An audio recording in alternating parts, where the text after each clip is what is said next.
Let's get in the mail. Um, so first one's from Michael mentioned Shirleaf, and the subject is: Can you make sense of this? K100, what's going on? Conan Disco, these questions are both for you as you've been deeply involved in the creative process. There's an article floating around the dirt sheets recapping Tony Khan's appearance on Mark Maron's WTF podcast.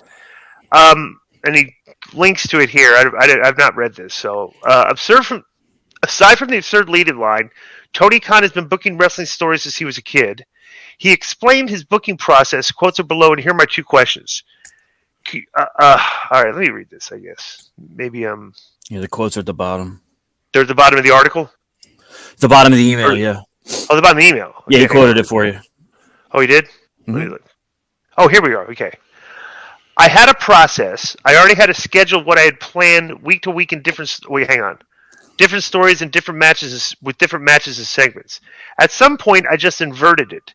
I realized I should tip this over. Instead of looking at the dates and building it out, I kind of flipped what the column was and what the rows were, and put the columns where the rows were, and now I organize everything like this since full gear, and now I feel like I'm more organized. Even though it's all the same information, it's just looking at it differently. It really helps. I was already doing that, and we kind of had that, but I had it the other way, where it was looking at the shows, and I had where the columns were, and out here were the different wrestlers and stories. For some reason, and I don't know why, it shouldn't make that big of a difference flipping it. The flow, working down the page, it looks a lot better and works a lot better. It's basically the same thing I was doing. I just flipped the page around, and it's helped me be even more organized.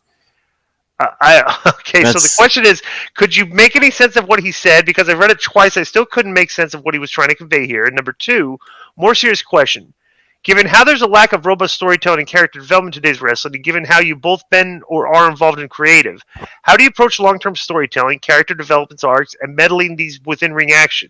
What was and is your process? As always, keep doing what you do. Hope you're on the road to good health, Conan.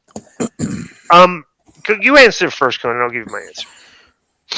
The first one is Tony has been because it says something that he was booking wrestling stories since he was a kid. Mm-hmm. He actually showed me once on on his phone that he had I guess like a fantasy wrestling league, Mm-hmm. and it was called Dynamite, and he was 12. So he has been doing that, I guess a hobby since he was young. And now that he has money, he has his own promotion. But I could not understand what the hell he was talking about here. I'm assuming, I don't know. I don't even know what to assume. But I guess he was doing it one way and he just inverted it, and now he's doing it another way and he's more organized. That's the only way I got out of it. Maybe he says, okay, these are the wrestlers I'm going to use and these are the storylines. I have no idea. So the other one is the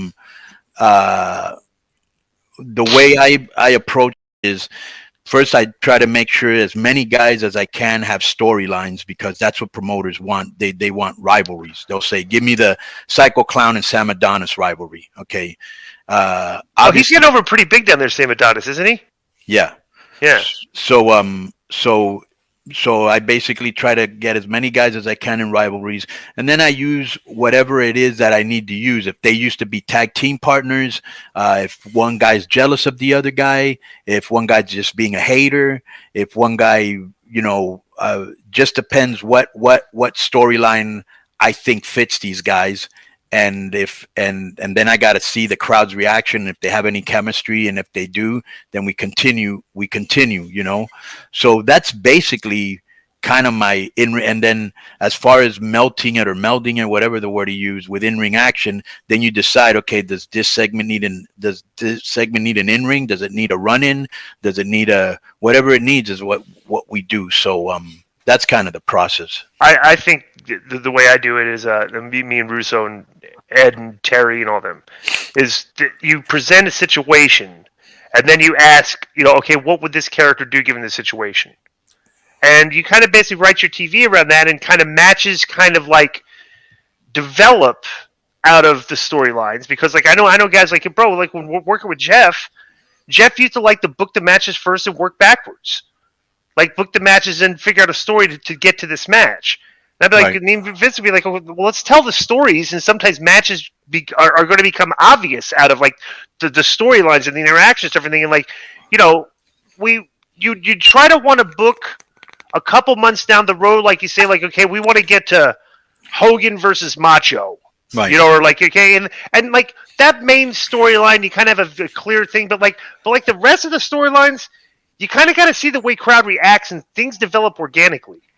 Like things develop by accident sometimes. People get over by accident, everything, and if you have them not figured in 3 months down the road, and you had somebody else figured in 3 months down the road, and the one guy you had figured in 3 months down the road is kind of flat. The other guy's well, you change things, which is why you don't want to book too far in advance, because like wrestling is like, you know, you're on a weekly basis. You're trying to throw stuff out there to see if it works, you know. So right. But yeah, so and that's the main thing that I said. If you remember, I said I listen to the people. Right. I don't listen to the people online or writing dirt sheets or whatever, because they're not buying tickets to go to the show. Right. These people are. So I listen to them. You know what I'm saying? That's a big mistake I think Tony makes, is he is feeding the audience that's going to watch a show and buy the pay-per-views regardless.